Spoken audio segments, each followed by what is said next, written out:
Então, boa noite a todos. Esse é o nosso encontro do dia 23 de agosto de 2020. E sem muita demora, eu passo então a palavra para o Marlon. Marlon, com você, querido. Boa noite, galerinha, para quem não tinha visto. Eu tinha anotado ainda dos pontos que eu havia pensado dentro da compreensão e dessa lógica da sombra, né? Eu tinha notado que eu acho que seria, sim, o último e talvez mais complexo passo nesse processo de relação com a sombra, né? Eu acho que algo que já ficou claro para todo mundo é que a gente não tem como querer rejeitar elementos que fazem parte da psique. O máximo que a gente consegue é uma tentativa de um stand-by, de colocar num mute, mas o inconsciente não se submete a esse mute e ele fica um mute só para a consciência, né? Porque a sombra vai atuar pelas costas, a gente vai falar filha da puta chamando de meu irmão e vai dizer que tá abraçando, mas na verdade tá colocando uma faca nas costas da pessoa, mas o fio vai estar lindo, quem estiver olhando de fora vai estar achando o máximo e a gente vai estar com a expectativa de que tá indo para o céu porque não fala palavrão e nunca deu uma facada em ninguém. Mas energeticamente ou psicologicamente, né, a coisa tá horrorosa e depois da desencarnação é aquele desespero descrito em vários livros de André Luiz, de Manuel Flamengo de Miranda e tudo mais. Então, eu acho que com todas as nossas discussões já ficou claro, né, que essa ideia que a gente tinha de rejeitar e se esforçar para não ser não é o caminho de transformação moral. O se esforçar para não ser agressivo, o se esforçar para não ser intolerante, não ser sexualizado, não ser vulgar, não ser qualquer coisa, consegue no máximo o conteúdo sombrio. Então esse conteúdo vai lá para a sombra. E aí a gente já falou da necessidade de integração, do termo, né, diluição da sombra, que é a Joana de Ângeles falando, não é diluir o conteúdo, é diluir o estado, né? Não está mais no inconsciente, não está mais fragmentado, não está mais rompido, esse conteúdo está integrado. Então, eu acho que isso ficou claro para todo mundo, né? Eu queria saber se vocês têm outras questões em torno disso, não as questões de minúcia do texto, mas as questões da ideia, né, dessa complexidade de lidar com a sombra, para saber se a gente vai para esse último passo, ou deixa já falar o que eu acho que é o último passo, e aí só para vocês saberem aonde eu pretendo ainda caminhar, e se vocês tiverem alguma questão anterior a isso, a gente pode conversar. Mas o último elemento que eu queria trazer para vocês é quando ela diz assim, ela, né, se referindo à sombra, desempenha papel fundamental no equilíbrio entre ego e self. Então veja que as nossas colocações não é um problema, é o demônio dentro de nós, precisa ser integrado, querer se livrar dela é um problema. A gente estava nessa coisa de tá bom, tem que suportar porque senão vai dar problema. Mas agora, essa frase, ela traz um acréscimo de reflexão, quando ela vai dizer, ela desempenha papel fundamental no equilíbrio da psique. Então, mais do que dizer, tá bom, eu tenho que aguentar, tá bom, eu vou aceitar, a gente está enxergando ali, Joana, dizendo, esse é um caminho importantíssimo para o equilíbrio da psique.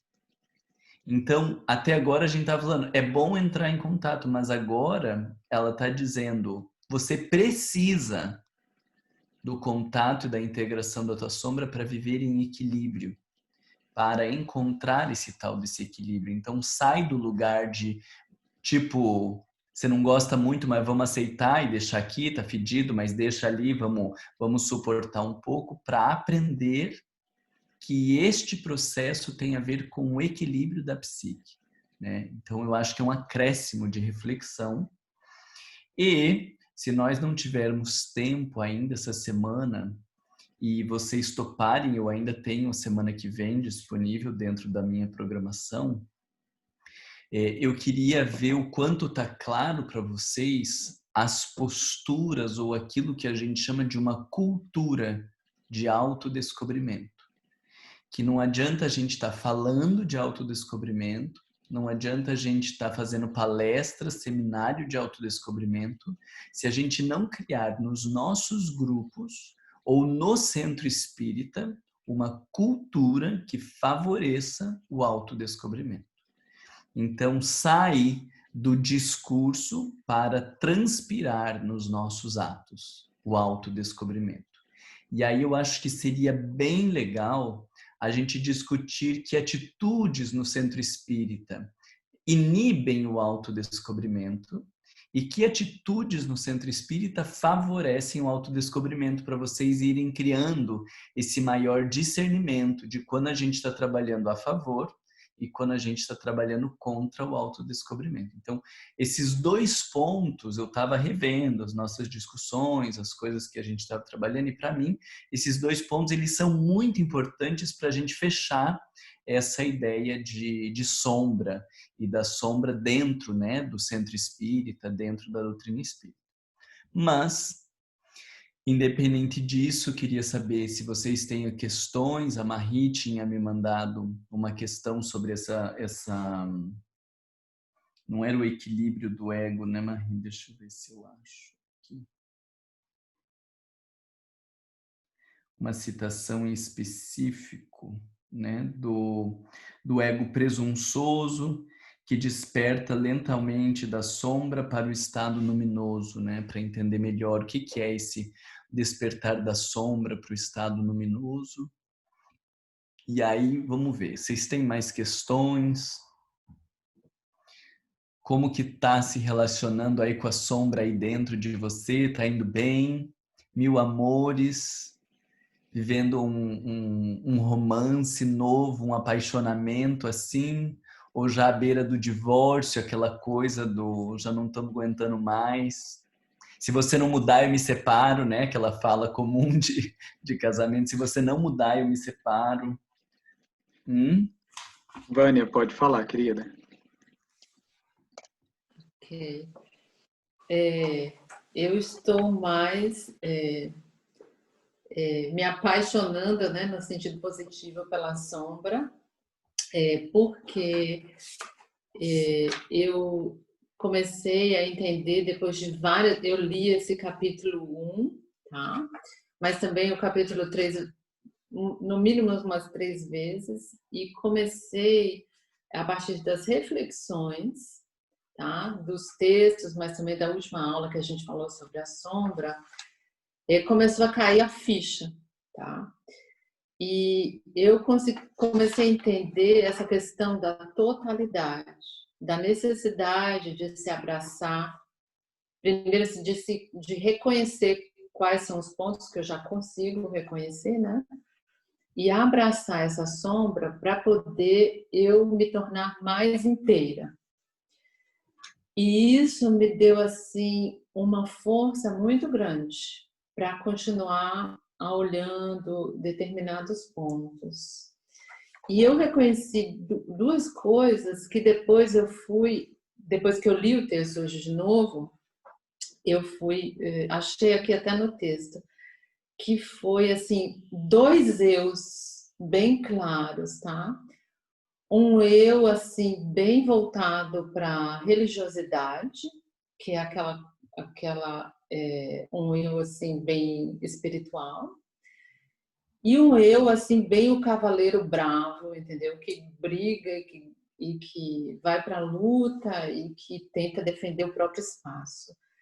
E aí eu vi exatamente aqui no texto essa parte onde ela diz que Jung percebeu com clareza esses 2 eus, que se pode explicar como resultantes do céu, que é aquele que é bom e gentil e aquele que preserva o lado feroz, vulgar, licencioso e negativo. Então, quando eu li isso aqui hoje de novo, eu fiquei bem tocada, porque é nesse processo que eu estou me sentindo, né, assim, de mais clareza, de mais totalidade, e agora finalmente entendendo que não é para reprimir e sim para acolher com essa compaixão. Então, é aí que eu me encontro. Legal, Vânia. Eu vou falar um negocinho aqui a partir dessa colocação da Vânia, que eu não sei o quanto que está claro para vocês, mas isso é bem importante nesse processo de integração. Quando a gente começa a enxergar algumas características que parece que não têm lugar na nossa sociedade, primeiro, a sociedade não deve ser o nosso referencial, porque a gente vive uma sociedade hipócrita, com valorização da aparência, com hipervalorização do externo. Então, você ser adequado nesta sociedade e ser, vamos dizer assim, aplaudido e ninguém ter um A para falar de você, você tem alguma coisa errada. Porque você está cultuando um Deus materialista, né? E o maior exemplo que nós temos disso é Jesus, enquanto um exemplo de grande inadequação, porque estava numa sociedade completamente avessa à verdade, e aí é inadequado, né? Então, primeiro elemento que a gente precisa ter claro é: nós não estamos trabalhando para ser bem vistos nessa sociedade, para sermos valorizados por essa sociedade. Porque se a sociedade ainda predomina o mal e uma sociedade da hipocrisia, da aparência, da desconexão com o divino, você estar ok nessa sociedade, você tem problemas, né? Então isso já é um pressuposto importante. Mas quando a gente vai entrando em contato com alguns conteúdos, algumas vezes eles nos assustam, né? Porque foge a este esperado da sociedade. E um dos recursos importantes para o nosso processo de integração é diferenciar o conteúdo em si do a serviço do que ele está. A serviço do que, ele tem mais a ver com uma palavra que eu tenho usado muito, que eu acho que facilita para as pessoas entenderem, é a intenção. Então, se eu sou completamente adequado e querido com vocês, com a intenção de manipulá-los para vocês fazerem o que eu quero, isso é um horror em termos de desenvolvimento psíquico. Se eu sou duro com vocês para mostrar quem manda e para tentar submetê-los ao meu discurso, isso é um horror enquanto desenvolvimento moral. Se eu sou querido com vocês, porque eu estou entendendo a dificuldade de cada um e tentando fazer um exercício de compreender e de aceitar que todos nós somos diferentes e que eu estou aqui num papel de ajudá-los, onde eu estou olhando para cada um de vocês e pensando a limitação, o avanço, a dificuldade ou a facilidade que tenha, tá super legal dentro do processo de desenvolvimento moral.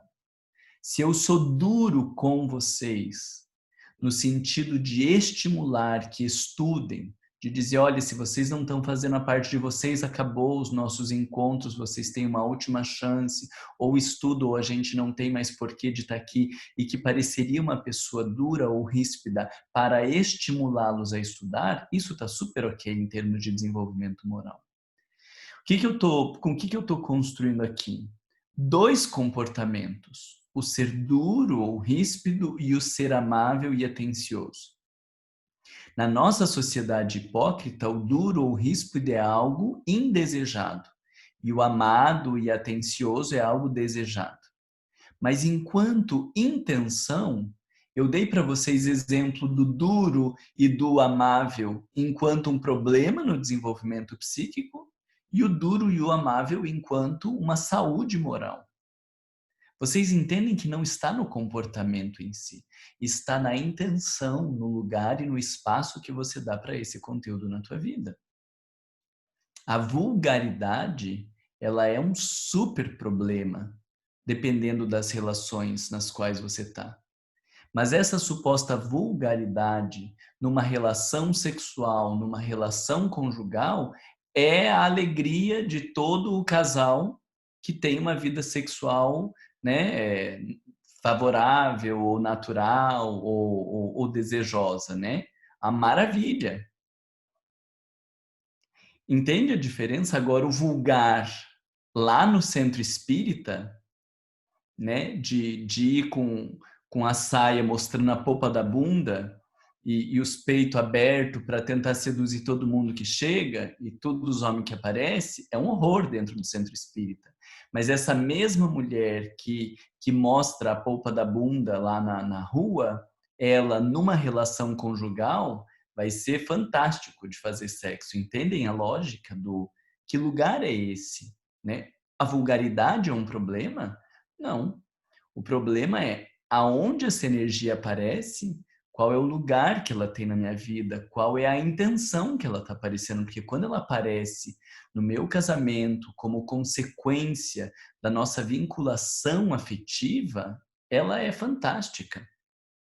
E muitas vezes o comportamento certinho na relação sexual é um horror, porque eu estou preocupado ou preocupada que o meu marido, a minha esposa, não me pense vulgar, não pense mal de mim, que eu não vá para o inferno. Então, veja, uma postura altamente interesseira, focada na aparência, no discurso da Igreja Católica, que colocou o sexo como um pecado. Então, entendem que a gente não está falando do conteúdo, a gente está falando da forma como nós nos relacionamos com o conteúdo. E isso é fundamental para cada conteúdo nosso que a gente vai olhando e às vezes vai dando um susto assim, você ir entendendo qual é o lugar dessa energia na tua vida. Qual é o espaço e aonde ela deve aparecer. Porque aí nós estamos pressupondo que toda a energia provém do Deus interno. Se ela está aparecendo, ela provém do Deus interno. A questão é só o ego ter a capacidade de discernir aonde usar essa energia. Então aí é o grande trabalho do ego. O ego não está questionando se cabe ou não cabe, porque ela vem. Ele precisa se submeter a esse Deus interno. Ela está lá e é uma verdade pulsante dentro de mim. A questão só é aonde eu vou pôr essa energia. E isso é tarefa do ego. Que mais que vocês estão pensando aí? Eu tenho uma pergunta rapidinho. É questão de conceito. O meu terapeuta, ele fala muito a palavra complexo. Complexo é o mesmo que sombra? Não. Complexo, alguns complexos, eles estão na sombra. Então, por exemplo, eu posso ter um complexo de inferioridade e busco o poder no centro espírita para me sentir superior. Então, o complexo está na sombra e o ego tenta silenciar esse complexo se promovendo no centro espírita, por exemplo. Mas nem sempre o complexo está na sombra. Muitas vezes a gente tem consciência. Eu sei que eu me sinto uma porcaria, eu estou sempre me colocando para baixo, mas não é o fato de eu ter consciência disso que isso deixa de existir. Por quê? O complexo é o somatório de experiências interpretadas pelo ego, com o mesmo tom. Então Jung vai dizer que existe como se fosse um eixo. Imagina a bexiga. O complexo seria um monte de bexiga aqui amarrada nesse mesmo eixo e vai enchendo, enchendo, enchendo, enchendo. Por que ele traz a noção de eixo? Porque se você não tiver um eixo, eu tenho uma mãe que diz assim, nossa, esse menino é burro que não aprende nada. Isso é uma experiência difícil de ser processada pelo ego. Mas se eu tenho noção da minha inteligência, da minha capacidade, não gruda. Não existe um eixo para grudar essa experiência. Fica uma experiência ali triste de, pô, minha mãe é grossa, né? É uma sem noção, é uma estúpida ou qualquer coisa assim. Mas isso não me define enquanto identidade. Define a minha mãe, que nunca soube me amar do jeito que eu sou. Agora, quando eu tenho um eixo de inferioridade e a minha mãe diz: esse menino tem um pouquinho de dificuldade de aprender. Ela não está falando ele é burro, ela só falou ele tem um pouquinho de dificuldade de aprender. Já tem o sentimento de inferioridade, gruda lá. Tipo imã, assim, que vai grudando.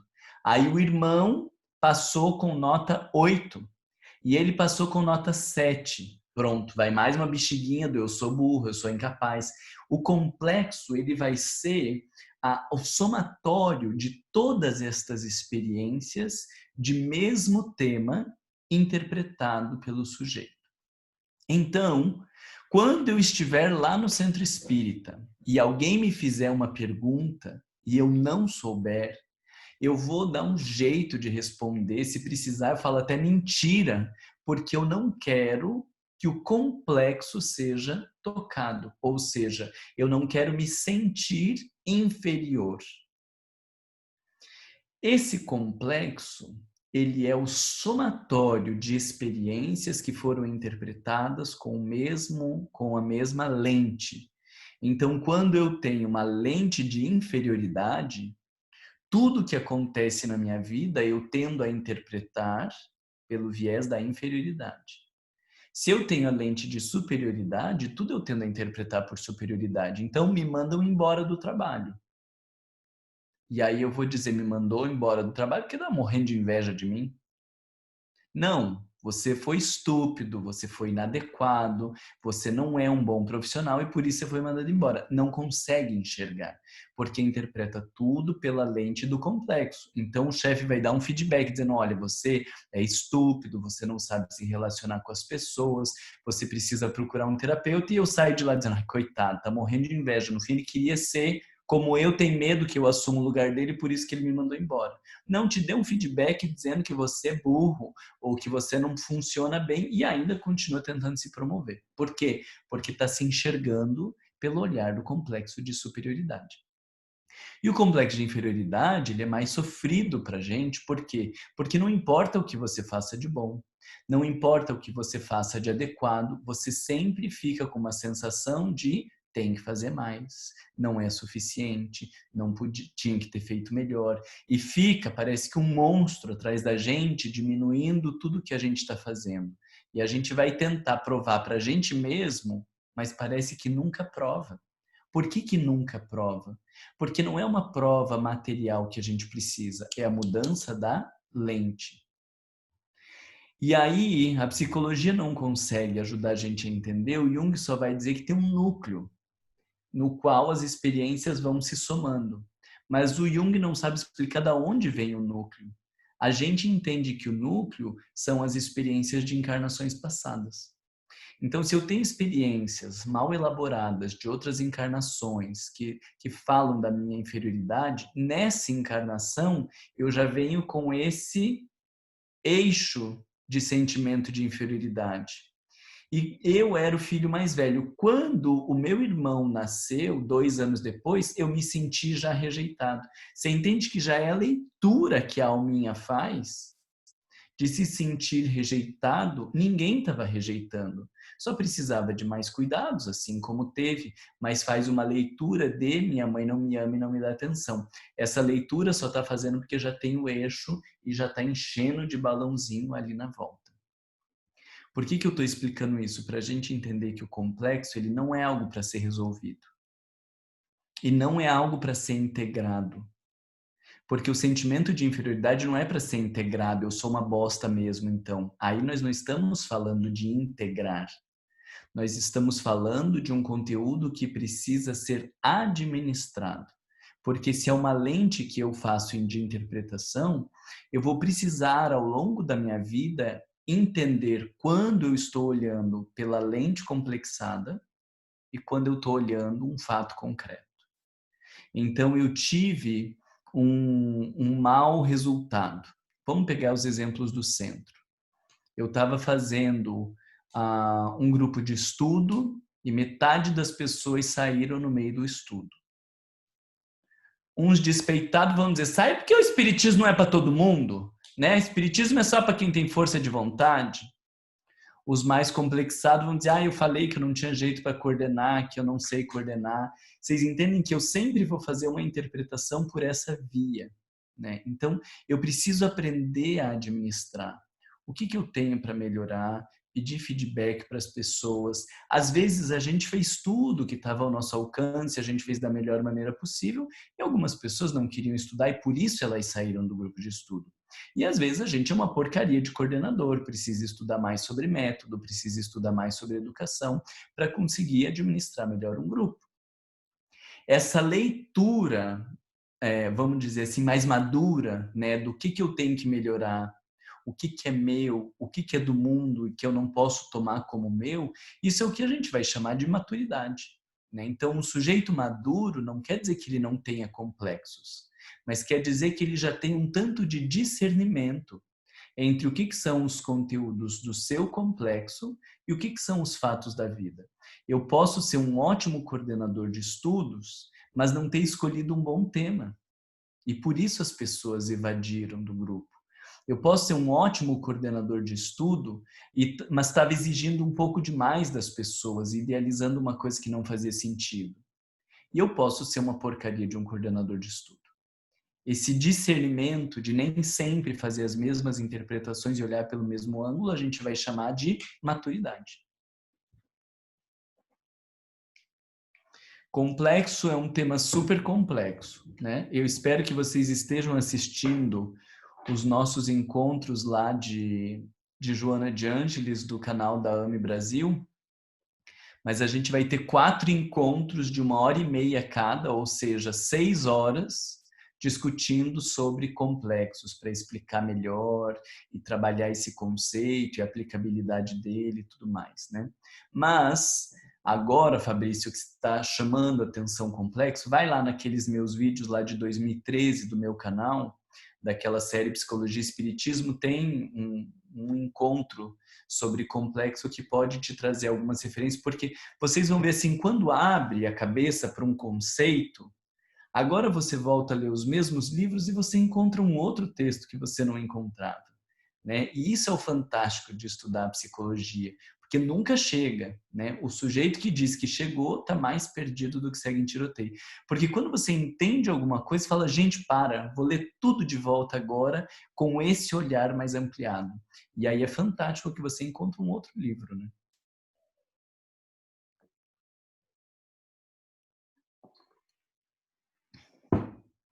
Temos mais alguma questão? Rafaela, pode falar, querida. Obrigada. Então, Marlon, não sei se eu estou me apegando a uma parte do texto, mas tem um parágrafo aqui que ela citou a situação do self se acomodar com a sombra. Então fala qual que é pra gente. Para mim ficou no tópico. Qual capítulo que é e qual item? Tá. Capítulo 5, cair em si. E aí, deixa eu contar os parágrafos. 1, 2, 3, 4, 5, 6, 7, 8, 9, 10, 11, 12. Depois que ela fala de várias formas de cair em si, a conquista da autoconsciência, encarcerando o egoísmo. Calma aí, vamos ler tudo. É ali, é nesse parágrafo aí? Não. Umas 2 páginas para frente. Aí ele fala assim, as demais ovelhas no deserto, né, das dracmas das ovelhas. Aí o parágrafo de cima começa com, de igual maneira é necessária a vigilância interior. E aí no próximo, todos necessitam de vivenciar, encontrou? De vez que outra alguma perda, a fim de melhorar, valorizar o que possui. Enquanto se encontram em ordem de valores, as emoções seguem o curso harmônico nas ocorrências. O self acomoda-se à sombra e às injunções do momento. Eu fiquei tentando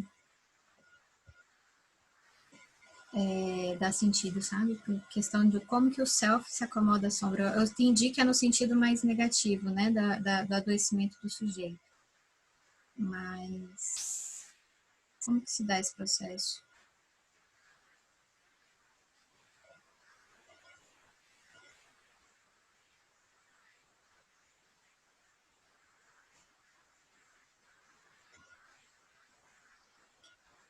Não, não é no sentido negativo, não, é no sentido Não? positivo.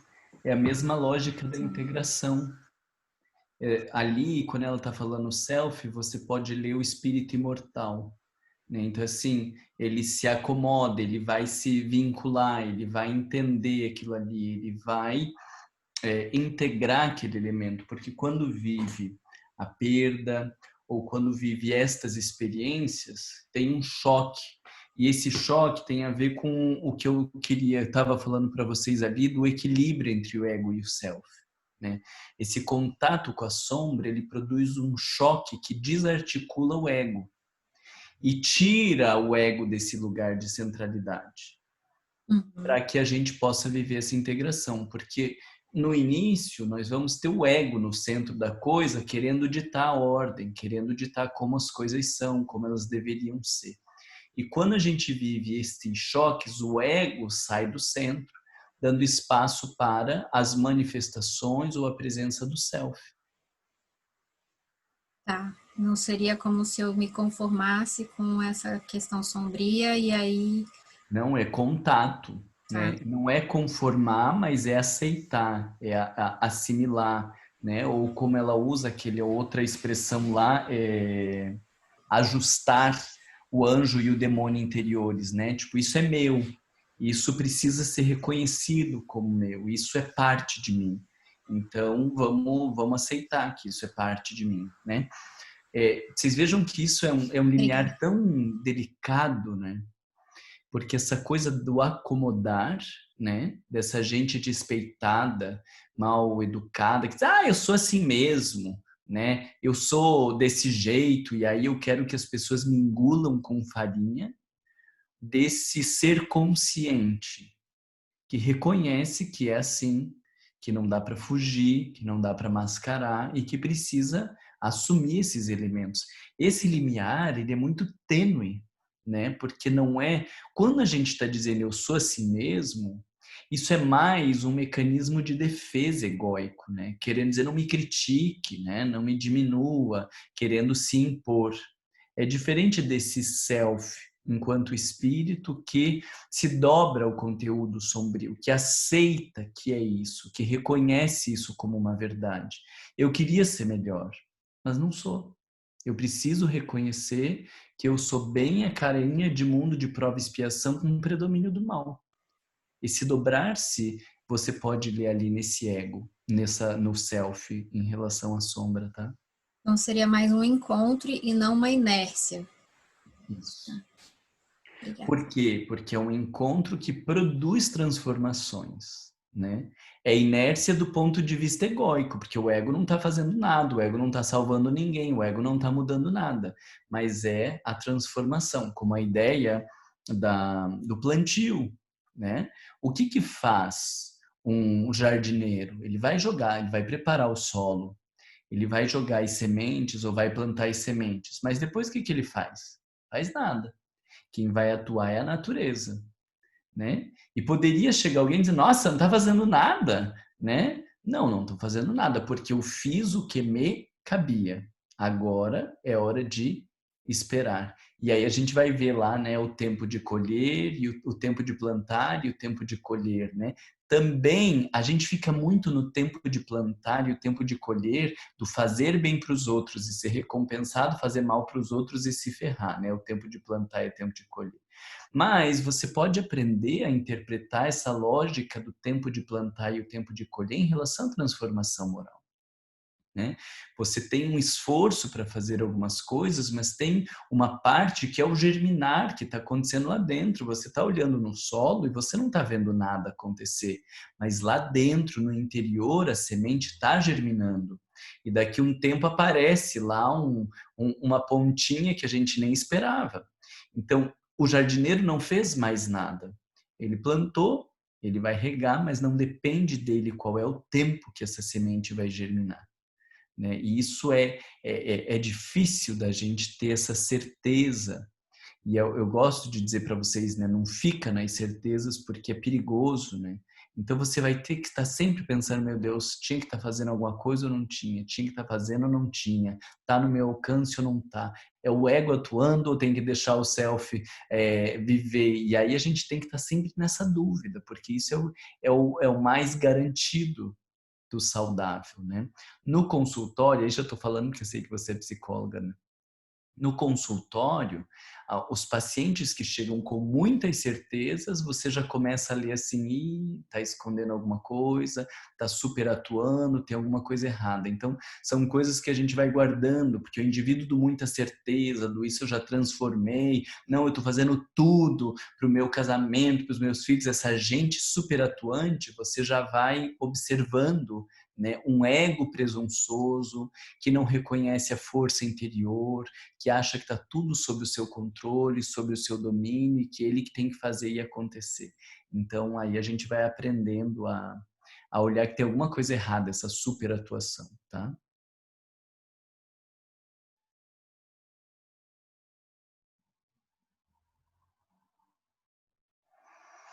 Tem mais gente, Fabrício?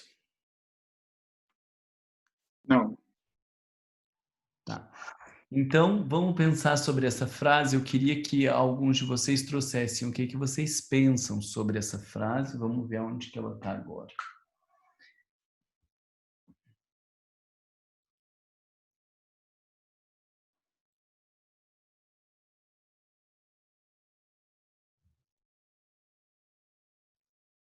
Está lá no item A contínua luta entre o ego e o self. É o capítulo 1, tá? Bem perto daquelas frases que a gente já estava trabalhando, né? A gente falou daquela coisa do comportamento castrador e do esforço de suprimir, dos indivíduos que se refugiam nos ideais nobres. Depois a gente falou dessa sombra que não deve ser combatida, senão diluída. E aí essa é a próxima frase. Para mim, esses parágrafos aí são de uma profundidade absurda e a gente passa por eles muitas vezes, né? Então, olha o que ela diz ali. Ela desempenha, portanto, um papel fundamental no equilíbrio entre o ego e o self, no que resulta a unificação também dos polos quando se consegue a sua diluição. Então, eu queria ver o que vocês estão pensando, como que vocês entendem essa colocação de que a sombra desempenha papel fundamental no equilíbrio do ego e self. Como vocês interpretam essa coisa de que a sombra tem um papel fundamental?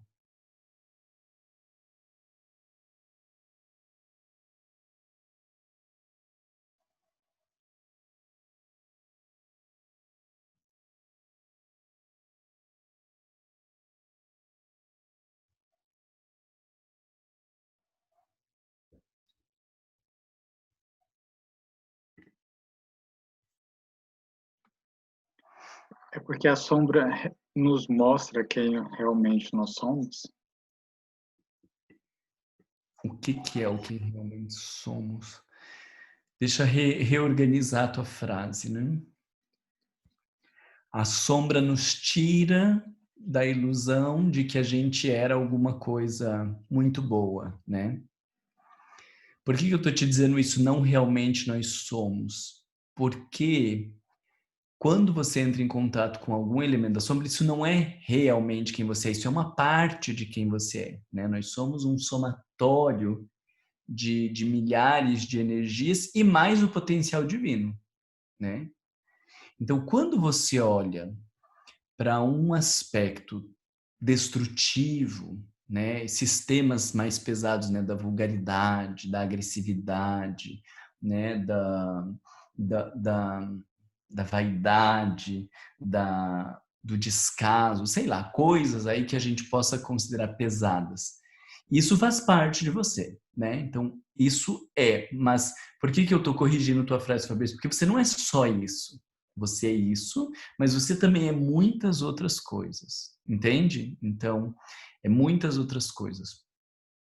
Mas quando você olha para um desses conteúdos, o que acontece com as tuas ilusões de que você era lindo, maravilhoso e já estava na porta do céu, só esperando a desencarnação para ser recebido por André Luiz, Francisco Cândido Xavier, Joana de Ângeles, que trazem uma cartinha de Jesus para você? O que acontece com toda essa tua expectativa a hora que você descobre alguns elementos sombrios? Ricardo já, né? Despenca, né, Ricardo? Vai lá para baixo. Só que o ego estava tão alto, sabe quando você tem que descer um degrauzinho, que você pode descer um degrauzinho, mas se o degrau é muito grande, você corre um risco de cair e se esborrachar, é o que está acontecendo com a gente, né? Como o degrau que a gente estava era muito alto, na hora que você precisa descer esse degrau por via do autodescobrimento, você não está dando um passinho para baixo, você já se esborracha. Por que se esborrachou? Porque estava muito alto, né? Se não tivesse colocado tão alto, descia na elegância, né? Tô descendo aqui do saltinho, tava me achando um pouco, mas estou reconhecendo que não. Agora, quem tá lá no terceiro andar, a hora que o ego diz, a hora que o ego é obrigado a descer, não tem essa de saltinho, né? Desce, bum, se esborracha. Aí a gente entrando em contato com a sombra, dizendo eu não presto, como que eu estou no trabalho mediúnico, com tudo essa imundície dentro de mim, como que eu vou dizer para um espírito que ele tem que perdoar, eu não posso mais fazer palestra, eu não servi para educar meus filhos, por isso que está aí eu tudo desandado, e daí a gente vai se esborrachando, porque desceu, mas desceu de um lugar muito alto e se esborrachou no chão, né? O evento terapêutico que tem a ver com o favorecimento do equilíbrio entre o eixo e o ego self é o encontro com a sombra tira o ego do centro. Isso é um fato. E por isso é tão difícil a gente falar de autodescobrimento no movimento espírita. Porque o encontro com a sombra tira o ego do centro. E olha o que eu estou falando para vocês. Muito do nosso movimento espírita é altamente egóico. Eu não sei o quanto vocês têm conhecimento dos centros espíritas mais por dentrinho, né? Mas eu estou falando porque eu já viajei aí trocentos países, né? Viajava todas as semanas nos centros espíritas do Brasil, de trocentos estados, e você ouve as mesmas questões. Questões de poder, de projeção, dificuldade de lidar com a diferença, de enquadramentos, de imposições, o meu jeito, o meu centro, né? O que é isso? É um movimento completamente egóico.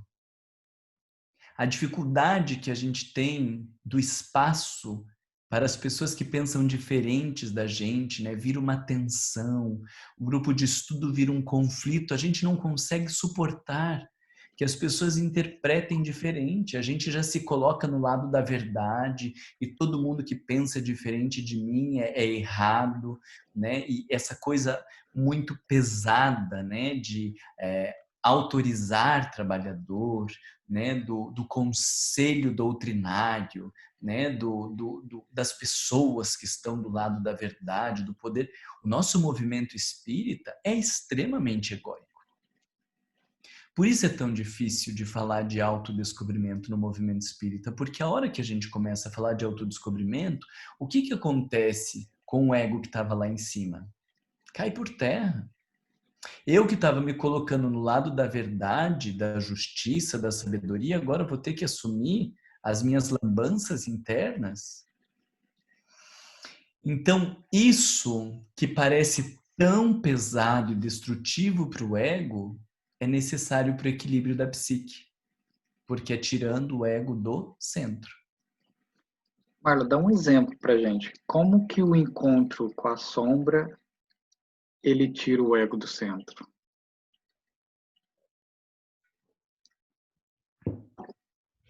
Vamos pensar lá.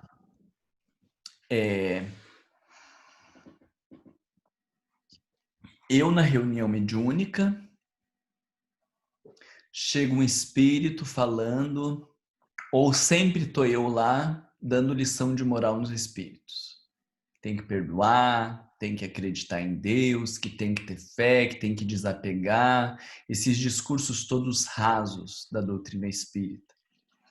Ou agora, né, não queria entrar nesses conflitos porque eu nem li nenhuma matéria, mas só de ver alguns comentários de alguns colegas meio enlouquecidos, eu acho que eu fui entendendo o que aconteceu lá no Brasil com esse negócio de aborto, né? O pessoal falando do aborto, pode abortar, não pode abortar, tem que fazer, não tem que fazer. Isso é um ego altamente centrado. Eu sei a verdade, eu sei como as pessoas têm que proceder, eu sei o que é o certo e o errado. Aí, eu começo a olhar para dentro de mim e vou ver a lambança que eu fiz do meu casamento, por exemplo. Começo a olhar para as minhas mentiras, começo a olhar para o quanto eu manipulo às vezes as pessoas, começo a olhar para o quão egoísta ou o quão interesseiro, ou quão avarento eu sou com as questões financeiras. O que acontece com aquele ego que se achava tanto? Cai por terra. Porque eu começo a olhar e dizer, meu Deus, eu estava achando que eu sabia, que eu era e que eu acontecia, porque vinha Jesus Cristo, né? Francisco, Joana e eu, né? Sim, tinha um degrauzinho ali, né? E já estava eu ali como missionário do amor, da justiça e da verdade. Aí quando eu começo a olhar para dentro de mim, ficou Francisco, Jesus, Francisco, Joana, a humanidade, e aí eu e mais uns aqui que eu conheço. Quando eu começo a olhar para essa cagalhança interna, eu já não me sinto mais autorizado a dizer o que alguém tem que fazer ou não tem que fazer. Eu não me sinto mais no lugar da verdade de dizer... Ai, meu Deus, o computador está terminando a bateria. Eu não me sinto mais no lugar da verdade de dizer como alguém tem que proceder. Isso é o tirar o ego do centro. E quando vem um espírito na mediúnica dizendo que tem raiva porque ele foi traído, a gente baixa a bola e diz: o que aconteceu? Me explica melhor. Antes de vir com a palhaçada do você tem que perdoar, que é extremamente desrespeitoso dizer para alguém isso, eu vou dizer, me conta melhor o que aconteceu. E depois que ele contar a tragédia que aconteceu, a gente vai dizer, eu não tenho noção dos sentimentos que estão dentro de você, de ter passado por isso, e provavelmente se eu tivesse na tua pele, eu teria feito igual. Sair do pedestal de quem fala, de quem orienta, de quem diz o que o outro tem ou não tem que ser, né? Eu fiz um videozinho hoje para essas questões do aborto, que algumas pessoas tinham me provocado ali para uma questão, e só que eu ainda estou com dificuldade de colocar ele na internet. E as pessoas falando do crime do aborto, né? E aí parece um crime, e o termo que Kardec usa é crime, e aí a gente fala do crime do aborto como se estivesse falando do criminoso que vai para a cadeia, né? Porque na nossa cultura, crime tem um peso muito grande. Aí eu falei, ok, Kardec fala do crime, mas ele diz lá no Evangelho que a Terra é semelhante a um presídio. Então, todos nós que estamos na Terra, nessa dimensão, somos criminosos. Né? Eu que tenho dinheiro sobrando, até usei esse exemplo, eu que tenho dinheiro sobrando, eu sou um criminoso quando Kardec vai dizer que crime é atitude, né, que não leva em consideração a lei de Deus, é uma expressão mais ou menos assim. Então, se a gente sabe que pelas leis divinas, quem tem mais deveria compartilhar com quem tem menos, e eu guardo dinheiro na minha poupança, enquanto tem gente que não tem o mínimo para comer, eu sou um criminoso. Isso é um crime. Tem gente morrendo de fome e o mar não tem dinheiro guardado na poupança. Né? Então, daí quando a gente vai descobrindo quão criminoso a gente é, quantas palavras a gente já matou muitas vezes algumas pessoas, boas intenções, desejos, Quantas vezes a gente já estuprou e desrespeitou pessoas psiquicamente falando e manipulou? Aí a hora que a gente vai discutir o crime do aborto, você fica bem quietinho. Faz, meu Deus, que cada um faça o seu e que o pessoal fica olhando lá para o pessoal do aborto, porque se mudar o tema, eu vou cair na rede agora. E fico bem quietinho e não me sinto no direito de dizer o que alguém tem ou não tem que fazer. Porque eu sei que mesmo estudando, estou aqui encharcado nos meus crimes, nas minhas vivências desrespeitosas com a lei de Deus, o que eu vou gastar tempo pensando, falando do outro? Isso é o ego que é desbancado com o encontro com a sombra. E isso é fantástico, porque quanto mais sombras você vai encontrando, menos empoderado egoicamente você fica. E esse desempoderamento do ego é o tratamento do egoísmo, porque quando os espíritos dizem que o egoísmo é a nascente de todos os males, eles estão dizendo esse ego que se coloca no centro, que se coloca, né? O que é a definição de egoísmo, né? É o sujeito que se coloca como referência a tudo. Aí, quando você começa a olhar para as cagalhanças internas, você descobre que você não é referência. Então, se o egoísmo é o colocar-se ou ter-se como referência a tudo, e você olha para você e descobre as suas fragilidades morais, as suas debilidades espirituais, você se tira de referência a tudo. Ou seja, você está tratando do egoísmo. Você está tratando da nascente de todos os males. Porque se você não é referência, quem que vai ser a referência? O self, ou Jesus, ou Deus. Vai ser uma instância superior à referência e não mais o Marlon. Não interessa o que o Marlon pensa. Não interessa se o Marlon faria ou não faria. O que Jesus disse? Aí a gente sai da referência. E nem se usa de Jesus para dar no outro, né? Porque a gente muitas vezes está usando do discurso de Jesus para dar no outro. Mas quem sou eu para dar em alguém? A justiça? A representação do divino? Né, do bom, do justo, pelo amor de Deus, olha para dentro, olha para todas as tuas injustiças, olha para todos os teus equívocos, olha para todos os teus comprometimentos morais, e você está aí dando de dedo em quem? Todo esse desempoderamento o ego vive quando entra em contato com a sombra. E aí é que eu digo que o nosso movimento espírita precisa viver mais do autodescobrimento. Porque as pessoas no centro espírita são empoderadas. Os coordenadores são empoderados para aconselhar a vida dos outros, para dizer como tem que agir, o que tem que fazer. O pessoal do atendimento fraterno está lá enlouquecido, cheio de conselho, cheio de orientação, cheio de dica de como as pessoas têm que proceder. A palestra pública, que deveria ser explanação do evangelho, ela se torna lugar de compartilhamento de ideias e opiniões e pontos de vista, onde eu me coloco como referência. O pessoal se colocando como referência nas palestras, né? O atendimento aos espíritos na reunião mediúnica, como aconselhamento, dizendo você tem que isso, tem que aquilo, tem que aquele outro. Então, o que eu digo com isso? O nosso movimento espírita sofre dessas questões tão egóicas. E na medida que a gente começa a estudar Kardec e vê a nossa inferioridade moral, você fala, opa, vamos descer do pedestal. A gente começa até a perder coragem de fazer palestra.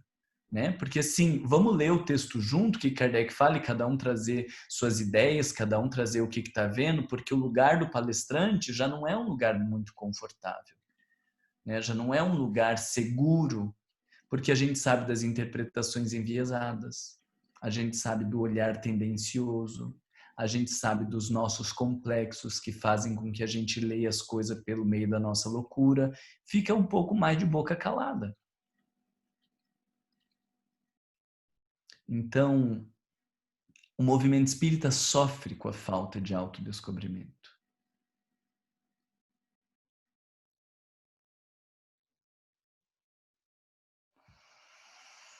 Quem que queria trazer aí um pouco dessas suas reflexões sobre essa coisa do papel fundamental no equilíbrio entre o ego e o self? A sombra tem papel fundamental no equilíbrio entre o ego e o self.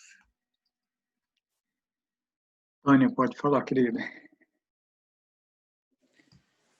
Então, é só para fazer um acréscimo. Eu acho que esse equilíbrio ele é possibilitado porque quando a gente como eu falo, entende, né? Reconhece a sombra, então a gente tem a oportunidade de pegar aquela força ou aquele sentimento e não reprimir, e sim transformar aquilo que no começo a gente pensava que era uma coisa negativa, por isso que ela estava na sombra, né? Mas de tornar aquilo, conduzir aquilo numa energia positiva que cause o bem para mim e o bem para o outro, né? Então, se eu acho que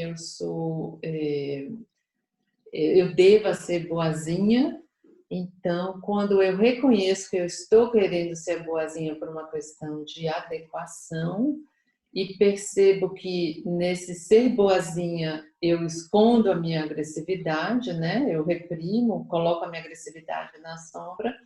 Então, reconhecendo essa sombra, eu tenho a oportunidade de pegar essa agressão e usá-la para me colocar melhor nas situações, usar aquela energia. Mas se eu não a vejo, é como se eu não tivesse nada à minha disposição para sair daquela situação que às vezes fica difícil. Sim. Eu vejo por esse lado. Sim, como... sim. Muito bom. Quem mais? Rafaela, pode falar. Eu diria que a sombra ela gera um conflito, né? E aí é nesse conflito, nessa tentativa de lidar com esse desconforto, essa tensão interna que a gente consegue fazer esse equilíbrio, esse amadurecimento e esse crescimento entre o ego e o self. Uhum.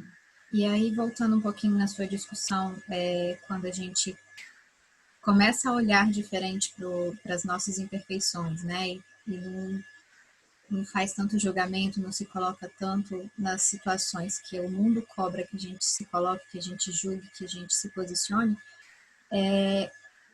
Da minha experiência, eu vejo que eles começam a cobrar da gente um posicionamento e quando a gente não se posiciona, vem uma acusação de você estar sendo omisso, de você não quer se colocar nesse momento, mas alguém precisa fazer alguma coisa para mudar nessa situação do aborto, por exemplo.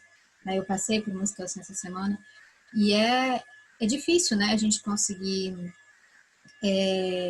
pontuar e levar a discussão para esse outro caminho onde a pessoa ainda não está nesse viés, né, de olhar para dentro, de olhar para si, de perceber o lugar que nós estamos na espiritualidade, na caminhada da evolução.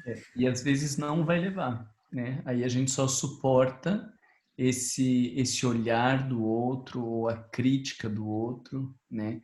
E aí volta aquela questão que eu tinha falado para vocês do materialismo, né? A gente está a serviço do quê? Então, quando a gente está a serviço de ser bem visto pelas pessoas, de não ser criticado, de ser valorizado nesse mundo, isso é uma perspectiva materialista, né? Isso é o olhar materialista. O que é o mais importante? Né? É a verdade? É aquilo que é o transcendente? Ou essa palhaçada de ser bem visto e não ser criticado pelos outros, né? E muitas vezes a gente não entende que este ser bem visto, não ser criticado, não pensar em mal de mim, é a negação de Deus. Quando Jesus diz amar a Deus sobre todas as coisas, né? Joana fala, né, de Deus é a verdade, né? A gente pode entender isso, a verdade acima de todas as coisas. Mas veja, às vezes a gente está desconfortável numa relação e a gente não consegue dizer para a pessoa, olha, eu não estou me sentindo confortável por causa disso, disso e disso, né? E por que a gente não fala? Porque a gente é manso, pacífico, bonzinho? Mentira, porque a gente comenta da pessoa para os outros. A gente não fala por quê? Porque a gente não quer que o outro pense mal de mim, né? Estava discutindo isso até na coordenação de grupos de estudos, né? A gente não consegue fazer intervenções com pessoas inadequadas no grupo. Ontem a gente estava aqui conversando sobre algumas questões de grupos de estudos e às vezes a gente não consegue fazer uma pontuação dizendo, olha, fulano, né? O tempo inteiro você está falando no grupo, acaba tumultuando um pouco, vai desgastando, e é importante que você tenha o tempo de falar, mas que você pense que se nós estamos em 12, vamos dividir o tempo que tem de fala em 12 para você entender qual é o teu tempo de falar. Meu Deus, Marlon, mas o que as pessoas vão pensar de mim? Né? Então, veja, a gente não está preocupado com o grupo, a gente não está preocupado com o participante, a gente não está preocupado com o aprendizado, a gente está preocupado com a nossa imagem. Aí, o que acontece com esse coordenador? Não faz intervenções adequadas, não coloca pingos nos is, e a pessoa fica atuando desgovernadamente no grupo. Daqui 6 semanas, o grupo está contra a pessoa. E quando ela pede a palavra, já tem uns que vão dizer assim, ah, meu Deus do céu, né? Que saco. E a gente daqui a pouco já está com raiva daquela pessoa. E quando ela não vem, a gente vai dizer, graças a Deus que fulano não veio. Vocês viram que fluiu o estudo? Né? Dentro do centro espírita, né? O estudo é sobre amor aos inimigos e a gente está amando que fluiu o estudo porque a fulana não veio, sem perceber que a gente está ali para ficar bonito. Ninguém no grupo fala todo mundo pelas costas, o coordenador se omite, porque ao invés de estar comprometido com a verdade, nós estamos comprometidos com a aparência, ficar bonito, ser bem visto, adequado, né? Então, aí é que está o crime moral, né? Porque, no fim, o que você está fazendo é alimentar as questões egóicas. Isso é alimentar o elemento egóico em detrimento do self, em detrimento daquilo que é verdade. E aí está o nosso crime, né? Os criminosos que somos. Posso? Porque assim, eu vejo, não sei se eu estou errada, mas se a outra pessoa ainda não está receptiva para receber algumas informações, fazer algumas reflexões, será que convém a gente, às vezes, comprar a briga, entrar em conflitos e ficar insistindo nesse tipo de percepção da vida, dessa perspectiva, para Você tentar diz trazer como a um grupo de verdade? estudo ou uma pessoa da vida aí? Eu acho que em todo, no geral, seja no centro espírita, seja nas relações pessoais e nas familiares. É que daí, veja, quando a gente está falando de grupo de estudo, existe uma responsabilidade. Se eu sou o coordenador do grupo de estudo, eu sou responsável pelo desenvolvimento daquela atividade, eu sou responsável pelo bem-estar afetivo e moral de todos os participantes e que a tarefa cumpra a sua finalidade. Então, nesse lugar, eu tenho a responsabilidade de fazer as intervenções. Ah, eu já falei uma vez, se vira, vai encontrar diferentes caminhos, vai fazer diferentes abordagens, porque ali é tua responsabilidade. Agora a gente está falando de um irmão, de um primo, de um sobrinho, sei lá, até do filho mais velho, né? Esses adolescentes hoje desarvorado que, apesar hoje não, né? Todo adolescente acha que sabe e que tem conhecimento da verdade. Aí a gente faz o quê, né?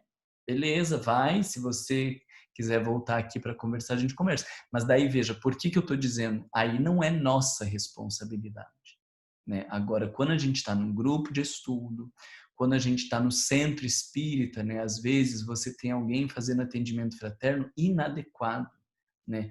Não faz atendimento fraterno mediunizado, mas dá umas roncadas, uns negócios para fingir que tem um espírito ali, para dar mais credibilidade, né? Porque está falando, porque me veio uma intuição aqui. Fica quieto, você não tem que falar no atendimento fraterno, me veio uma intuição aqui. O que é isso? Tentando se promover, como se vendo uma intuição, daí é mais bonito, é mais forte, é mais maduro, porque vê uma intuição. Você não tem que falar isso no atendimento fraterno, né? Então, quando tem alguém usando inadequadamente o espaço do atendimento fraterno, é responsabilidade do presidente fazer intervenções até que entre na linha, não entrando na linha, dizer, me desculpa, nós já conversamos 3 vezes, eu já te expliquei, você não consegue mudar, não cabe você nesse espaço. Isso porque tem uma responsabilidade social. né? Agora, família, aí a gente fica só olhando a coisa acontecer e sugere ir para terapia, né? Sempre. Começa as conversas assim, já você foi para terapia? Você começou a terapia? Ah, não, eu ia olhar, dá vontade de dizer, então tá bom. Depois se olhar, você me liga pra gente conversar. Porque enquanto não conversar, a gente nem fala, né? Dá vontade de fazer, não que vai fazer. Humberto, pode falar, querido. A minha questão era bem básica e um pouco oposta à questão que o Fabrício colocou, né? De como exatamente a gente não consegue lidar com a sombra. Eu queria saber do caso oposto. O sujeito consegue lidar com aquilo, né? Ele consegue chegar para a pessoa e dizer, olha, tá passando o limite, está sendo inconveniente, papapá, né? Quer dizer, por um lado é todo esse processo que a gente está estudando, que é o processo de tomada de consciência, saber lidar com a realidade de si mesmo, né? Saber das suas limitações e tudo. Mas por outro exige também uma virtude, que é uma coisa que é difícil de adquirir de longo prazo, que é ter coragem, por exemplo, né? Muitas vezes a gente simplesmente não tem a coragem. E aí a gente fica naquela situação assim que a gente sabe que é o certo, quer o certo, mas não consegue. Então, quer dizer, você acha que é por aí, Marlon, que existe o momento em que não é só falta de consciência, mas também falta de grandeza, de competência, de virtude de você ir lá e fazer a coisa certa? Como é que funciona isso? É que na interpretação da psicologia profunda, Humberto, a virtude, ela já é semente do ser humano, né? Quando diz somos criados à imagem e semelhança de Deus, ou quando Jung diz do Deus interior, a gente entende que a virtude ela já é essencial, né? Ela já pulsa dentro de nós e ela precisa ser alimentada para que ela se desenvolva. Então, coragem, por exemplo, não seria algo a desenvolver enquanto um treino ou enquanto um comportamento. Se existe essa centelha pulsando, se existe essa força que me move para uma atitude corajosa e eu não estou vivendo essa experiência, é porque o ego está no centro, impedindo que essa força se manifeste.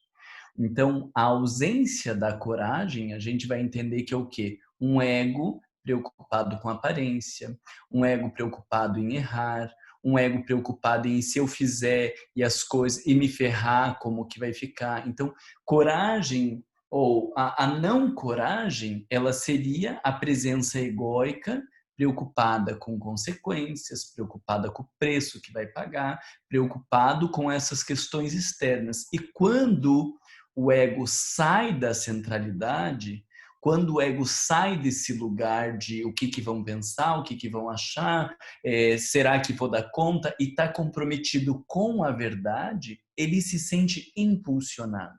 Então, essa energia do eu vou pagar o preço e seja o que for, que a gente vai chamar de coragem, a gente vai entender que a presença do Deus interno, quando ele não é impedido pelo ego interesseiro, aparente, ou esse ego materialista, porque a força está dentro de nós, né? O amor, quando eu falo para vocês da caridade, né? O amor é uma força dentro de nós, que nos leva a olhar o próximo, que nos leva a pensar o próximo, que nos leva a compartilhar, que nos leva à empatia. Mas, quando o ego entra no centro, tá, mas se eu der, então, vamos dizer, vem um impulso, mas Deus vai pensar, mas se eu der, eu não vou ter.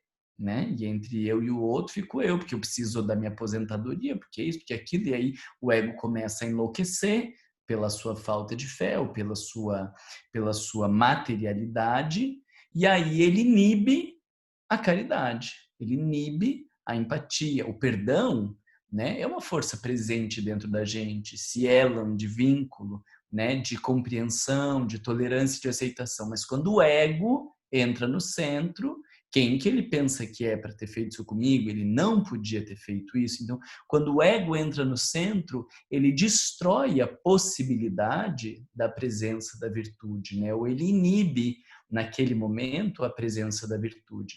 E aí é que é a grande discussão que virtude seriam é o Deus presente dentro de nós a se manifestar. Mas quando o ego está no centro, ele impede essa manifestação. Aí o autodescobrimento, o que faz quando a gente começa a ter contato com a sombra? Tira o ego do centro. Eu sou menos do que eu estava imaginando. Então, quando tira o ego do centro, os aspectos virtuosos do ser começam a se manifestar. Os aspectos virtuosos começam a se manifestar não por uma escolha do ego de ser virtuoso.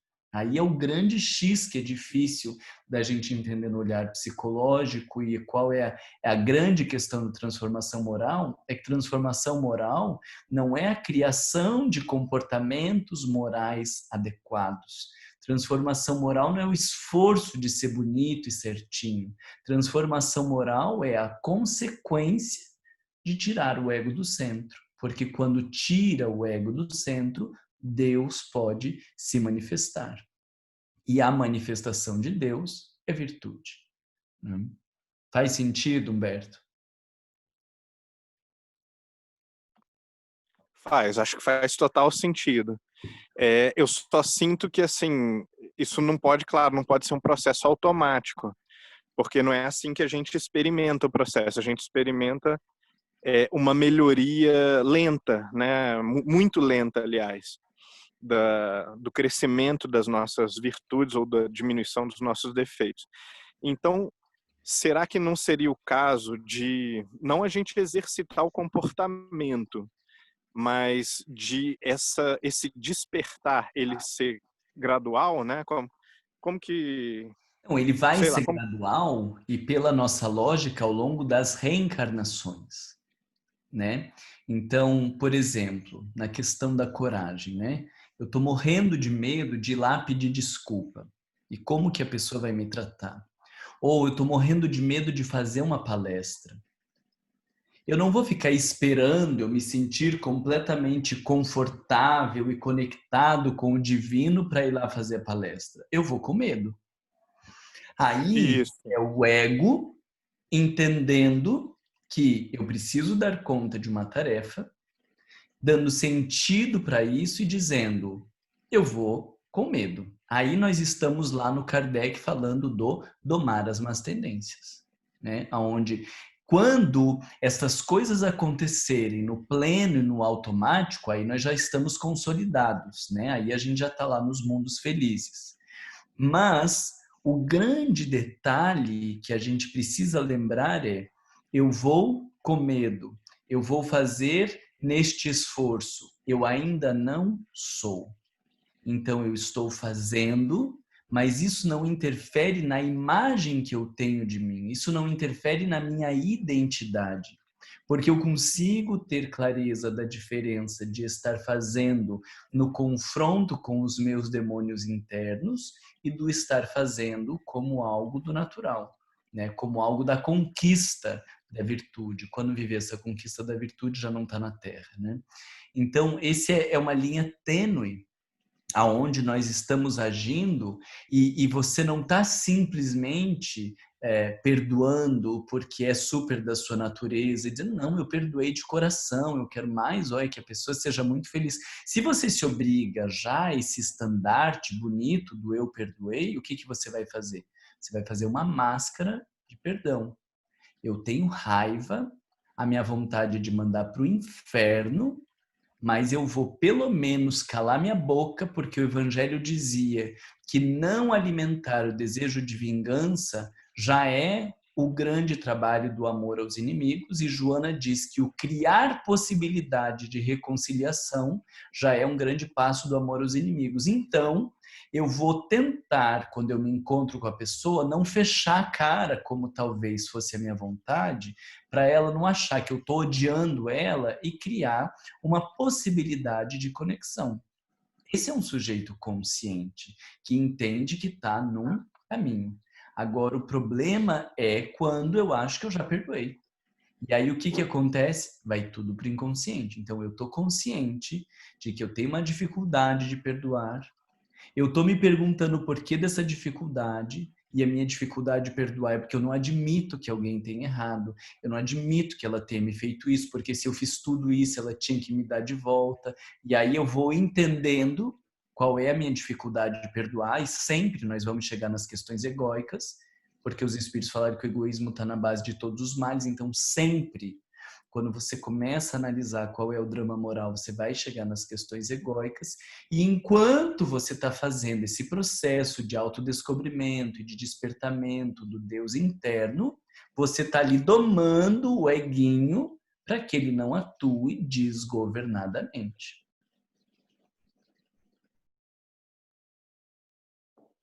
Ótimo, e é bem isso, assim, porque metade das coisas que a gente faz de certo, a gente faz, às vezes, sem muita vontade de fazer, ou então é essas situações como, por exemplo, começar a dar uma palestra, você vai com a perna bamba, você vai meio tremendo e tal, mas você meio que se forçou a estar ali naquela condição. Uma parte de você está morrendo de medo, outra parte sabe que o dever é mais importante, que a mensagem é mais importante do que seu conforto, sua zona de conforto e tal. Então, quer dizer, parece que, então, assim, são 1000 degraus, né? Mas o importante é você não ter uma noção irreal e fantasiosa de em qual degrau você está. É uma coisa mais ou menos assim, né? Pelo que você está dizendo. E aí é que eu digo que a gente precisa ler Kardec na complexidade, né? Porque assim, aí você está vendo lá a questão 919, que o autodescobrimento é o caminho de transformação ao longo das reencarnações.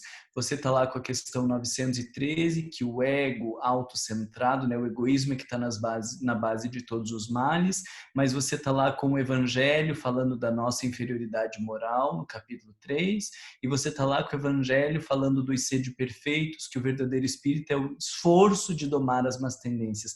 Você tem que estar juntando tudo isso, porque se você pega qualquer uma dessas colocações desconectadas das demais, ou desconectadas da lógica de reencarnação, você vai fazer uma interpretação enviesada. E isso é o difícil de ler a doutrina espírita, porque você tem que ter um pensamento complexo para estar interpretando os fenômenos. Tem mais gente, e aí vamos lá. Quem que queria falar? Tem um comentário que ela escreveu aqui, a Priscila, ela falou assim: a tendência da evolução espiritual é a ausência das sombras, já que essas não mais seriam necessárias para o controle e o equilíbrio do ego com o self. Priscila, isso aí é muitos felizes, tá? Então, fica nos mundos de prova e expiação. A próxima é Olivia. Pode falar, Olivia.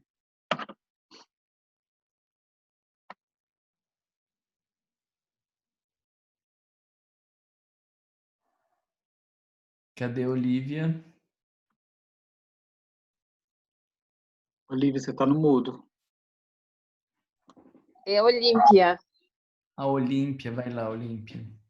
Marlon, é uma pergunta. Eu estou aqui embananada no Murraystein. É sempre a questão do ego. Eu posso ler o trecho aqui, por favor?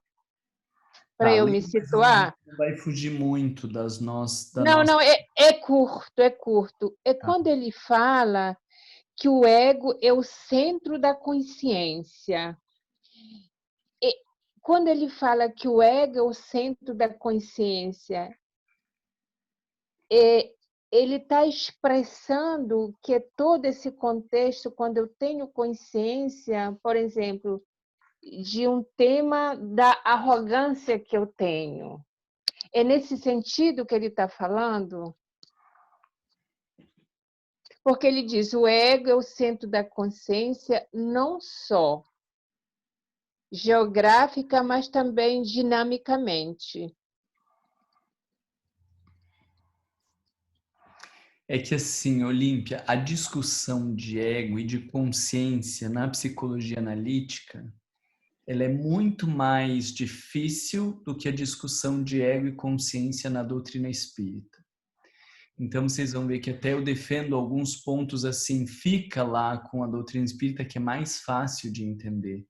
Reencarnação, por exemplo, você não precisa estudar tanto arquétipos, porque é muito mais fácil de entender pela via das reencarnações. Então, a noção de ego na psicologia analítica, ela é super... É mais complicada, mais um complicada que eu acho que não é mais profundo, é só mais complicada, sabe? Porque o Jung vai colocar o ego como mais um complexo. Então aí faz uma lambuzeira. O fato que a gente precisa entender é a consciência, aí como ele está dizendo, é o ego se relacionando. Então, por exemplo, eu tenho uma atitude grosseira, mas eu não tenho consciência da minha atitude grosseira. Todo mundo olha e fala, nossa, como o Marlon é grosseiro. Aí um dia a Rafa vem falar comigo e fala, nossa, Marlon, o pessoal tá falando que você é grosseiro. E aí eu digo, grosseiro? Eu? Imagina, eles que isso, aquilo e aquele outro. Diz, não, Marlon, mas veja, naquele dia você falou assim, assim, assim, você foi grosseiro mesmo. Não, eu só estava falando o que tinha que falar. O que é isso? O Marlon não tem consciência de que é grosseiro. O que quer dizer aí na colocação do ego? O ego está tão autocentrado, está tão fechado em si, que só olha pelo seu ponto de vista e não consegue fazer uma distanciazinha para se olhar de fora e dizer, gente, não tinha percebido que eu estava sendo grosseiro. Então, quem faz esse movimento do tomar consciência é o ego.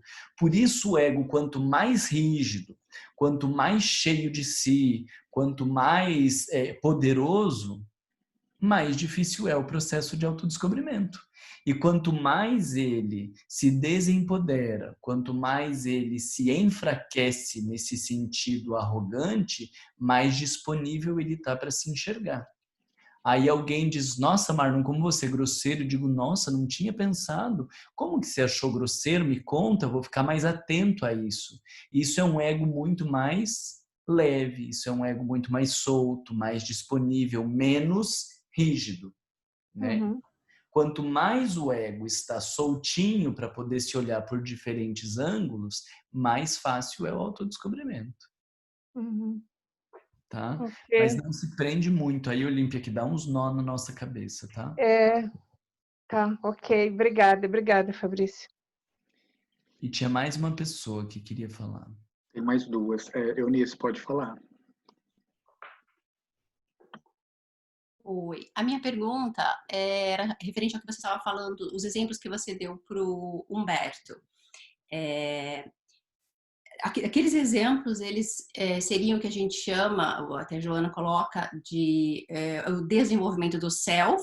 Aí eu tenho duas perguntas. Primeiro, o self como espírito na sua totalidade, eu vou tirando o ego do centro, vou vivendo as experiências do dia a dia, as experiências que a vida me propicia em várias encarnações, e nesse sentido o espírito como um todo vai evoluindo. É uma pergunta. Ou eu posso pensar também no self como essência, pensando que eu venho lá do primarismo, né, sem falar de outras experiências, mas vindo desse primarismo, essas sementes, né, dos exemplos que você deu para o Humberto, elas estão ali também como parte dessa essência desabrochando e se desenvolvendo, ou eu já me perdi toda, preciso ficar só no espírito como um todo? É os dois, Nici, por isso é tão difícil de entender. Eu achava antes que era difícil de entender o self em Jung, porque o Jung vai falar dos dois, o self enquanto centro da psique, enquanto elemento divino, e o self enquanto a completude, que seria o elemento divino ou o espírito, né? Todas as experiências e tudo que a gente viveu. Então, o Jung vai dizer em alguns momentos o self enquanto o ser, o completo, de todas as experiências, de potencialidades, de tudo, em alguns momentos enquanto o representante de Deus dentro de nós. E aí quando você vai ler Joana, você vê que ela fala a mesma coisa. Então, tem horas que ela está falando de self e ela está falando do divino, tem horas que ela está falando de self enquanto espírito. E aí é os dois. Por isso que é difícil da gente entender, e eu acho que eles ainda colocam aí, porque a gente não tem, né, condições de entender um pensamento um pouco mais profundo. Então, no meu raciocínio, eu tento juntar essas duas coisas, que é o espírito imortal, que traz dentro de si a centelha divina, né? Então, quando ela usa o self imaturo, você fala, ai meu Deus, agora deu um nó aqui na cabeça, né? Porque o self, que é a centelha divina, é imaturo, né? Então, talvez imaturo no sentido de que precisa ser alimentado, de que precisa se desenvolver, mas então ele não está pronto, né? Então, a essência divina, ela não está pronta, ela está desabrochando. A flor, quando ela está lá no botão, ela não está pronta. Ela tem o potencial de, mas quando você irriga e quando você dá tempo, ela vai desabrochando, né? Então, eu penso o elemento divino como isso, né? Ele está ali em potencial. Mas se você dá espaço, se você dá consciência, se você dá atenção, ele vai se desenvolvendo. Se você não der, ele continua ali no botãozinho.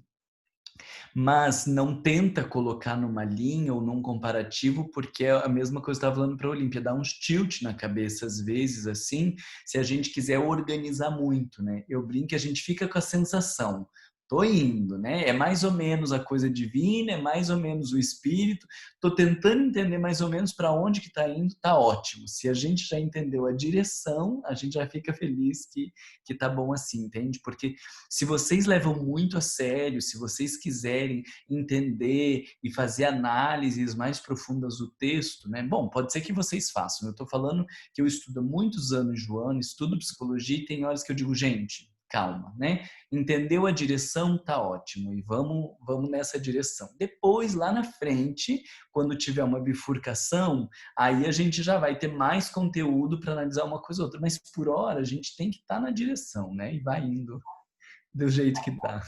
Ok, Marlo. Obrigada. Carol, pode falar. Eu achei super interessante o que tu comentou agora, Marlon, porque na verdade a gente tem que ter um cuidado para não ficar tipo preso, né, stuck, porque assim, eu venho estudando Joana há alguns anos e eu no início eu demorei, eu me lembro a primeira vez para ler o Ser Consciente, eu tive que ler ele 5 vezes para conseguir começar a entender o que ela estava querendo dizer ali naquele livro. E aquilo foi muito frustrante para mim, porque mostrou que o meu nível de onde é que eu me encontrava. Então, assim, quando tu fala sobre esses conceitos, né, o porquê que é importante o ego para o self, né? Então, eu entendo que o ego, no caso, é essa porta, né, e que o self, no meu caso, seria a casa, né, o que está ali escondido na minha casa. Então, o ego é aquela porta, aquele porteiro, aquele portão que está ali, tipo, me auxiliando a administrar os conteúdos que estão prontos para sair para frente, né? Para que eu possa administrar eles ou não, né? Por isso que eu achei bem interessante esse comentário que tu falou da gente estar conversando sobre o que é adequado para trabalhar o estímulo ao autodescobrimento dentro do centro espírita, porque já engatando com isso, né?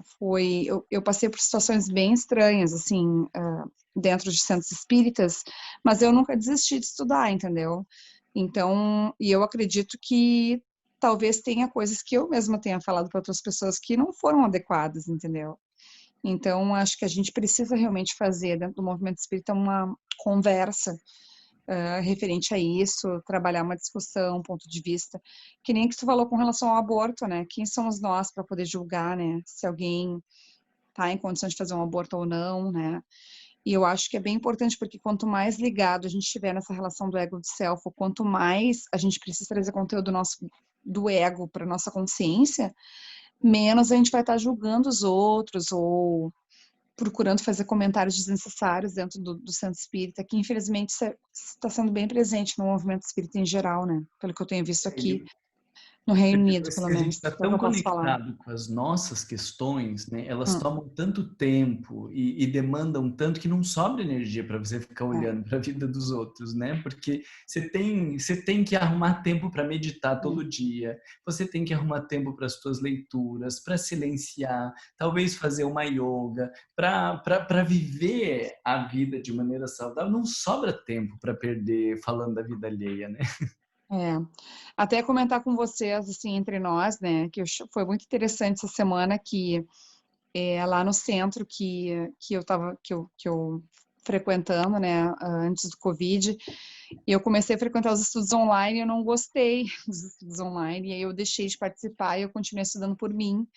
Aí o pessoal do centro me ligou para me cobrar, tá, mas aí por que tu não está participando do grupo, né, o que está acontecendo?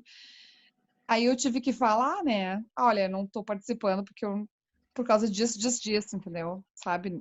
Assim, os comentários são muito muito simples, né? O pessoal não tá se aprofundando no livro dos espíritos. E o pessoal não gostou dos comentários que eu fiz, nunca mais me ligaram.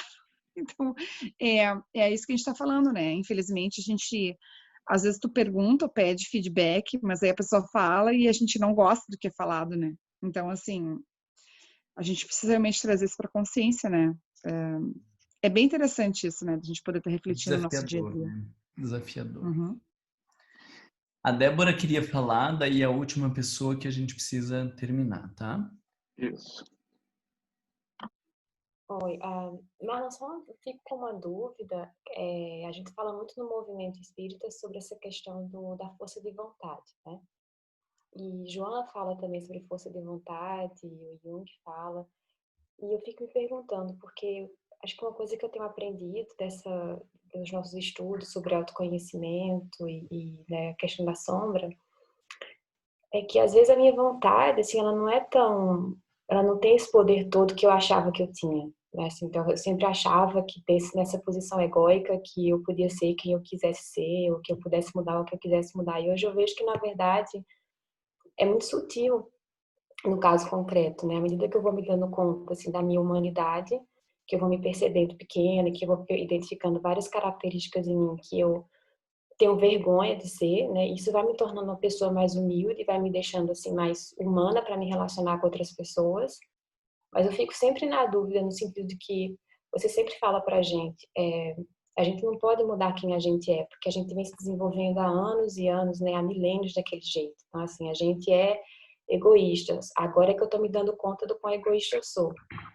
Mas eu também fico me perguntando como é que acontece essa mudança, né? Como é que essa questão da força de vontade? Eu nunca sei posicionar direito a vontade nesse processo de, tipo, autodescobrimento, né? Os conteúdos que vão vindo do inconsciente pro consciente. Como que fica isso, assim? Se é que isso é uma pergunta? O maior problema, Débora, é que a gente faz uma análise materialista. Então a gente interpreta o uso da vontade, a transformação moral, tudo numa vida, né? E aí dá confusão. A gente pega o livro dos Espíritos e interpreta para esta vida. A gente tem uma dificuldade de olhar ao longo das vidas. Allan Kardec tem várias passagens no livro dos Espíritos dizendo é como se fosse um dia, né? É muito rápido. Os Espíritos falando, né? Um estalar de dedo, essa encarnação. E a gente está querendo viver as grandes transformações no estalar de dedo. A gente está querendo chegar no fim da caminhada quando é só um dia no meio de milhares de outros dias. E isso gera uma confusão danada, né? Porque a gente está querendo fazer interpretações de um contexto milenar em uma vida de 80 anos. Não vai dar certo, né? Agora, outra coisa que eu queria ressaltar, as pessoas falam tanto dessa coisa da força de vontade. E aí, olha que coisa interessante, aquela questão 909 que a gente fala da vontade, ele diz assim, o homem sempre poderia vencer suas más tendências mediante seus próprios esforços. Aqui cabe uma grande discussão do que é vencer suas más tendências. Porque a pergunta é clara, ele não está perguntando, o homem poderia ser bom pelo uso da vontade, o homem poderia evoluir e superar todas as suas questões morais, o homem poderia se transformar moralmente pelo seu próprio esforço. A pergunta não é o homem poderia transformar-se moralmente pelo seu próprio esforço. Vocês entendem a sutileza das perguntas? A gente pega essa questão aqui para dizer de transformação moral. Mas a pergunta é das más tendências. Vencer as más tendências ou ser vencido por elas. Então, nessa situação, eu tenho um impulso, a hora que você fala um negócio, de dizer, vai a merda, não gosto que vocês me contrariem, odeio quando as pessoas não aceitam do meu jeito. Isso tá no meu controle de dar uma segurada e dizer, Marlon, cala a boca. Você não tem direito de desrespeitar os outros porque você se acha um reizinho. Pela minha própria vontade, pelo meu próprio esforço, eu consigo fazer isso. Agora, ser o brando e o pacífico, pelo próprio esforço, não está ali nessa questão, porque aí já estamos falando de transformação moral. Veja que essa é a questão 909. Lá na 19 vai perguntar de como transforma o autodescobrimento, e a gente sabe que o autodescobrimento leva reencarnações e mais reencarnações. Então, vocês entendem as lambanças que a gente faz? A pergunta não está em o homem poderia sempre transformar-se moralmente pelos próprios esforços, e os espíritos diziam sim, e com muito pouco esforço ele se transforma moralmente. Não foi essa a pergunta. É vencer as más tendências. Então, vencer está lá no domar, que Kardec falava, né? Essa coisa de ser tomado por elas, de estar repetindo algumas coisas que a gente já tem consciência. Estas más tendências estão no nosso controle, e você pode dar uma segurada com o uso da sua vontade. Entende? Aí a gente pega uma frase de um contexto e quer trazer para um outro contexto e fica todo mundo se sentindo mal. Porque, meu Deus do céu, eu não consigo lidar com a minha sexualidade de uma hora para outra, não consigo lidar com a minha raiva de uma hora para outra, eu não consigo perdoar de uma hora para outra. Você lê os espíritos ali falando que facinho você faz, aí a gente enlouquece. Então, eu sou pior do que a média, né? Mas vamos ver dentro do contexto aquilo que está acessível ao vencer as más tendências. Não ser vencido por elas, não deixar que elas te governem, não deixar que elas determinem a tua vida. Isso está sob o nosso controle. Transformação moral, questão muito mais profunda e complexa. Tá? Espero que isso ajude vocês, porque quando a gente discutiu essa questão, eu não tinha olhado para esse detalhe também. Eu olhei por esses dias, quando eu estava lendo alguma coisa, que eu pensei nisso e até queria trazer para vocês. Que bom que você trouxe essa questão aí. Marlon, gente, aqui no Pensamento e Vida de Emmanuel, tem no capítulo 2 sobre a vontade, me lembrei agora. Rapidinho, Olímpia. Ou você só queria citar para as pessoas verem? Tá sem áudio, Olímpia. Só queria citar. Tá. Então tem aí, ó, capítulo 2 sobre a vontade, né? O problema não são os textos, essas interpretações enviesadas e egóicas, né? Porque essa análise de a gente se transforma e vira espírito puro se esforçando é uma interpretação egóica. E aí vai dar problema. Eu espero que tenha ficado claro, então, em termos conceituais, essas nossas discussões para vocês. Semana que vem, se vocês tiverem, então, a disponibilidade, a gente poderia discutir só sobre essa questão do movimento espírita, né? Que atitudes o coordenador de grupo de estudo, no atendimento fraterno, na reunião mediúnica, de modo geral, na equipe, favorecem o autodescobrimento e que atitudes inibem o autodescobrimento, tá? E aí eu acho que a gente fecha legal o nosso raciocínio dessa questão do como a gente favorece ou não o autodescobrimento. Eu tinha falado para vocês para a gente começar a nossa discussão de livros no dia 6. Mas eu vou ter um problema na agenda do dia 6, eu transferiria muitas das minhas atividades, quase todas. Mas eu vou ter uma reunião com o pessoal do Conselho Espírita Internacional, do setor de estudo, que está discutindo aquela obra lá de Kardec do plano proposto para a educação, e eles queriam que eu mediasse a discussão sobre o processo de educação. E eu falei, opa, essa é uma das pouquíssimas atividades que eu vou abrir mão de outras para dar prioridade a isso, porque se as pessoas lá da equipe de estudo, do Conselho Espírita Internacional, estão discutindo metodologia de estudo, então eu acho que merece um pouco da atenção e eu vou dar um suporte para eles nessa discussão no dia 6, e aí vou tá impedido do nosso encontro, tá? Outra coisa que eu não tinha tomado consciência eu queria fazer o encontro para a gente falar um pouco das obras de Joana, para vocês terem uma noção das obras que ela traz, das coisas que ela fala em cada uma das obras e explicar para vocês sobre análise de obras. Nesse próximo sábado, a gente vai ter um encontro lá da Associação Médico Espírita sobre a série psicológica de Joana de Ângeles. Então, vocês façam o favor de já assistir aquele vídeo, porque daí eu não vou falar daquelas mesmas coisas que estão lá, a gente pode falar de outras coisas que estão no livro, outras coisas que estão na obra dela, outras coisas que não tivemos espaço para discutir lá, e aí vou trazer para vocês a lógica de análise de obra, a gente vai construindo o como fazer essa análise de obra e estabelecer o nosso calendário aí de encontros, tá? Então daí não vai dar para ser no dia 6, e o mais lógico é a gente transferir para o dia 13. Só que antes de eu falar isso, deixa eu dar uma olhada no meu calendário. Não tem nada.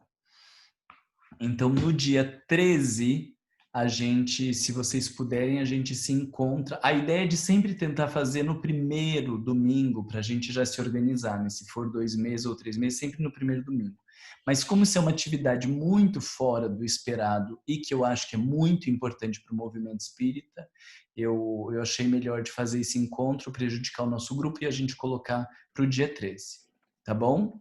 Quem não puder participar, vai ficar gravado, então pode assistir também depois, para a gente fazer o nosso debate de análise das obras. Combinado? Deem uma olhadinha nas obras, vão passando por cima, assim, para vocês pensarem no nível de complexidade das obras também, que eu acho que vai facilitar a nossa discussão no dia 13. Tá bom? Perfeito. Tá bom. Espero que Marlon, vocês... está sendo gravado hoje? Foi gravado hoje, sim. Ok. Boa semana para vocês. A gente se encontra domingo que vem. Beijo. Tchau, tchau. Você também. Beijo. Tchau.